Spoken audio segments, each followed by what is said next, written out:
Hello, here we go again. This is our second multiple choice problem we're going to do. This one is about volumes and not areas.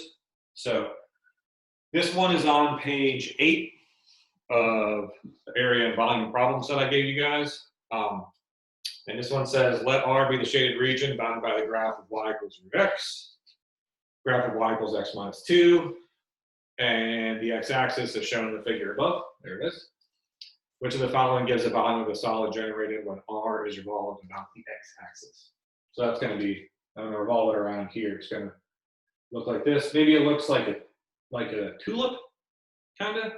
I don't know, like a weird kind of a base that has like a cone kind of it. I don't know. It looks like whatever it looks like. It's hard to say.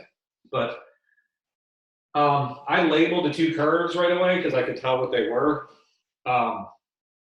If you're not sure how to do that, remember that y equals x minus 2 is the graph of a straight line. And in this picture, there's only one straight line. So this one must be x minus 2. This must be root x.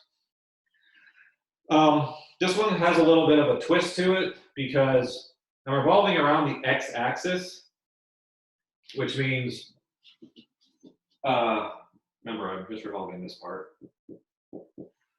Like, when I revolve around the x-axis, I come around this way.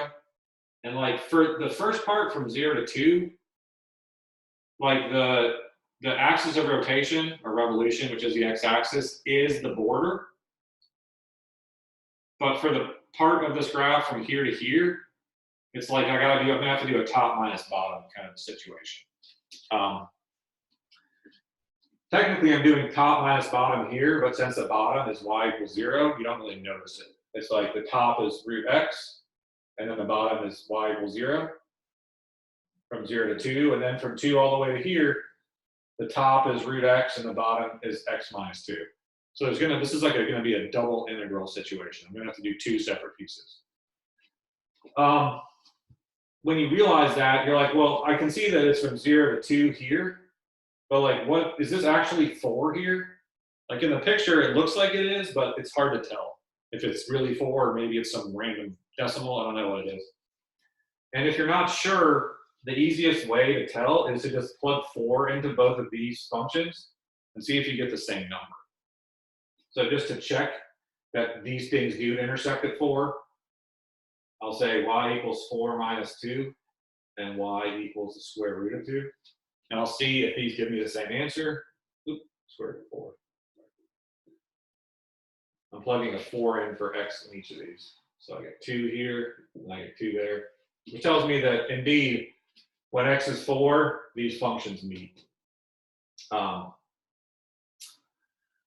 So I'm going to have to do two integrals. I'm going to have to do this. The integral pi times the integral from 0 to 2 of big R minus little r dx plus pi times the integral from 2 to 4 of big R minus little r squared dx. So in my mind, I'm dividing this thing up along this line because from here to here, the top is root x and the bottom is 0.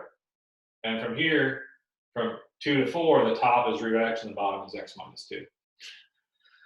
So what that changes is it means that my big R and my big R actually stays the same the whole time because this curve is on top the entire time, root x, but my little r is going to change because from here to here, the small r is 0. It's like I'm rotating around the line y equals 0, and the bottom is also y equals 0. But from 2 to 4, I'm rotating around y equals 0, but the bottom is root x. So what this is going to look like is pi times the integral from 0 to 2. Big R is this top one here, which is root x squared. Really root x minus 0, but I don't have to do minus 0 because it's minus 0. And then little r is just 0. Like I'm rotating around the x-axis, and the x-axis is also the edge of my region. So whenever the edge of the region is the axis of rotation, there's like no radius in there. So this is like a 0 squared, which I write just for laughs. And then I'm going to add pi times the integral of 2 to 4. Now my big R is root x minus 0, which is root x. Minus, now my little r is this one. Like for this region from 2 to 4, this is big R, and this is little r. It's like the bigger versus the smaller. The top of this is x minus 2, and the bottom of that is 0. So I do x minus 2 minus 0 squared dx. Then, since this is a multiple choice problem, I look and see if one of those answers is there. The answers look a little different.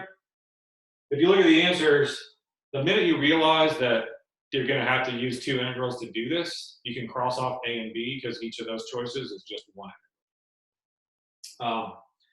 Then I look at the 2 options that are there, and I can see that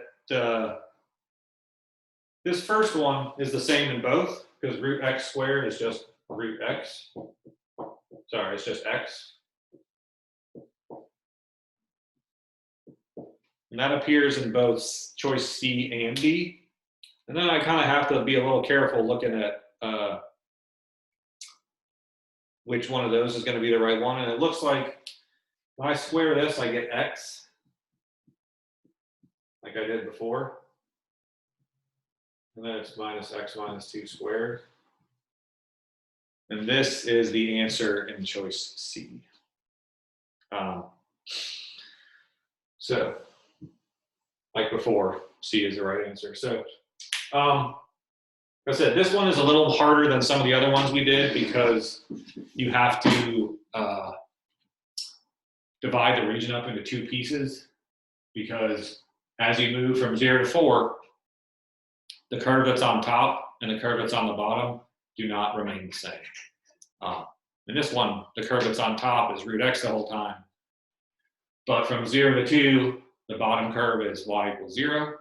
And from 2 to 4, that's this. And from 2 to 4, the bottom curve is y equals x minus 2.